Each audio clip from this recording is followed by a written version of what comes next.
वही ना ओके अगर बात है ना बात तू आनी दो बच्चे हैं ना है ताकि जरूरी नहीं है।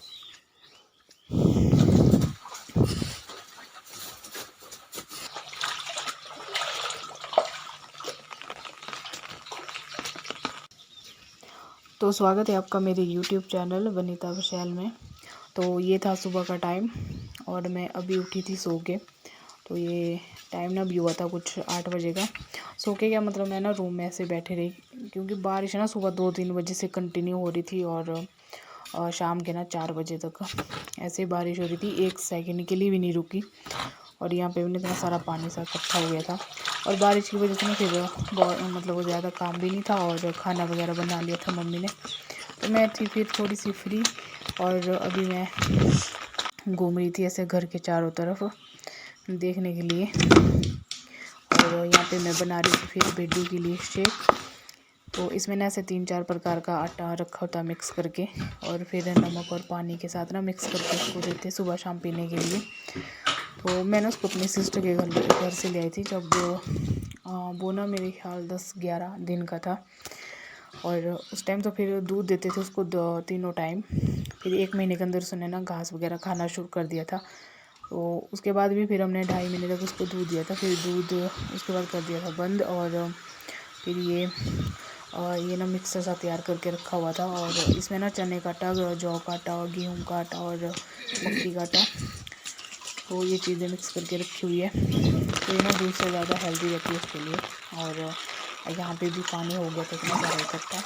फिर मैं ना अभी जा रही थी गाय और भेड़ों को देखने के लिए क्योंकि आजकल ना बरसात के मौसम में ना पता ही नहीं लगता कहाँ से पानी निकले। तो यही बार बार ना फिर पूरा दिन हम ऐसे चेक करते रहते हैं।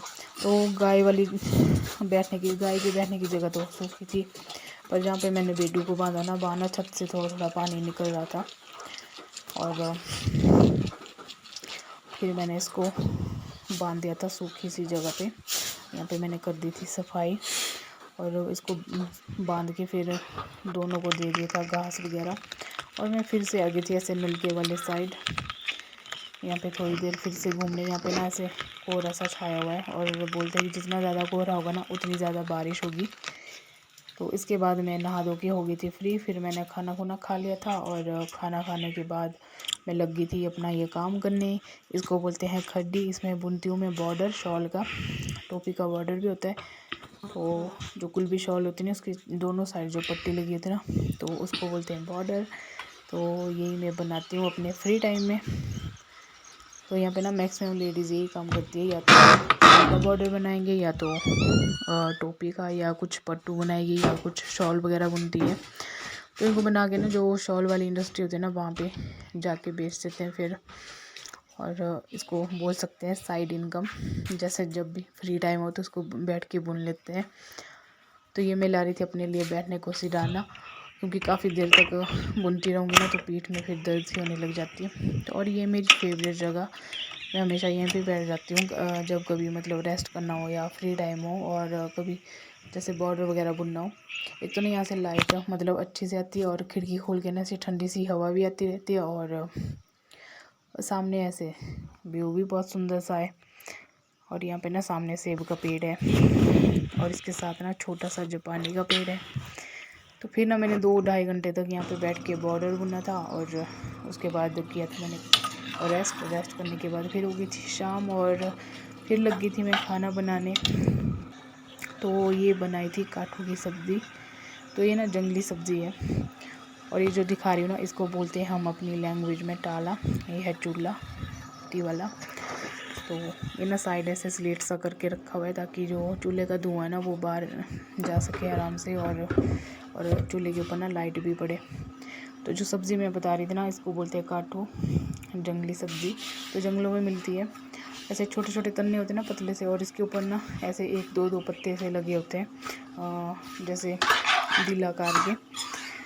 और साथ में मैं बना रही थी चपाती। तो सब्ज़ी ना से 15-20 मिनट में तैयार हो जाती है। इसको ना पहले बॉईल करके और 5-10 मिनट में बॉईल करके फिर तड़का तुड़का लगा के 15-20 मिनट में आराम से तैयार हो जाती है।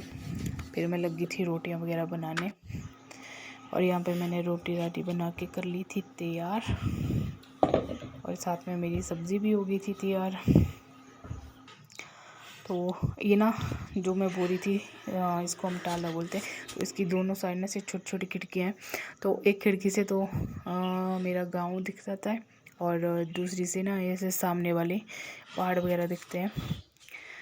फिर मैं हो गई थी फ्री खाना खुना बना के और फिर आई थी मैं बाहर वाली साइड।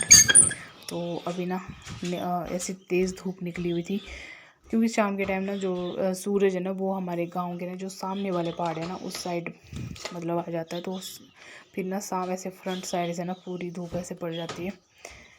तो इसी टाइम फिर ऐसा ना अभी बैठ नहीं सकते बाहर, इतनी धूप है। जैसे अब धूप जब तक सूरज रहेगा तब जैसे सूरज डूबेगा ना तो तभी शाम होगी, फिर ठंडा सा मौसम होगा। ऐसे तो फिर नहीं तो पूरा दिन ऐसी धूप ही रहती है। और उसके बाद ना फिर मैं नहा धो के हो गई थी फ्रेश। फिर मैं घूम रही थी बाहर छत के ऊपर। उतने को मुझे आई थी कॉल मुझे तो पता थे ये रील मेरे एंडी वायरल होना। और ये तो बड़ी भयंकर बुलाया था टमाटर लेने के लिए, सौ की बगैर मुझे तो सबसे पहली गल करा लेने के लिए। और साथ में थे ये मेरी चाची जी, ये आए थे बाज़ार से। तो ये भी ले जा रहे थे थोड़े से टमाटर सब्ज़ी के लिए। और यहाँ पे हम छांट रहे थे थोड़े साफ से टमाटर। रोण दे शौक गिना तो सकी जिला कटने कल कटते ना कल लोड़ी और कटा से रद्द सी है मैंने किन्नो वाला यहाँ से हम निकाल रहे थे फिर। और ऊपर से ना चाची यहाँ से थोड़ी सी बता और कट ले टमाटर कटा ताम पल्लम कटा सी छोटा सा पेड़ बचा हुआ था नेना ते मुझे नेना के लड़ो उसमें रहे थे पलम। तो कभी बोरे में निकालूं कभी बोरे में नेना मुझे तो गाश मम्मी से गुट्ठी काटी बिरी बी पड़ो मुंह है किन के रेना पेड़ों में ओ धूप लागना तो सेव गल गेरा तेतर तैन हुआ ब्राई खिलड़ू भाई ने या तो ले कितना टाइम लगना ताम आउट। तो ऐसे थोड़ा सा यहाँ पे डिस्कस कर रहे थे भाई कि तोड़ने हैं कि नहीं तोड़ने हैं। तो फाइनली चाची ने डिसाइड कर लिया था कि भाई नहीं मैं निकालूंगी, ऐसे ही बर्बाद हो जाएंगे सारे पल्लम। तो फिर वो गए थे पल्लम निकालने और हम लोगों ने भी फिर टमाटर वगैरह कर लिए थे इकट्ठे। और उसके बाद फिर मैं चली गई थी घर। तो यहाँ पे ना आज मैंने 4 बार कपड़े चेंज किए थे क्योंकि मैं खाना बनाने के बाद नहा के जब निकली थी ना बाहर उतने को फ़ोन आ गया। फिर मैं खेत में आ गई, रास्ते से भी इतना लंबा घास था और खेत में भी घास था। तो मेरे कपड़े फिर से गीले हो गए।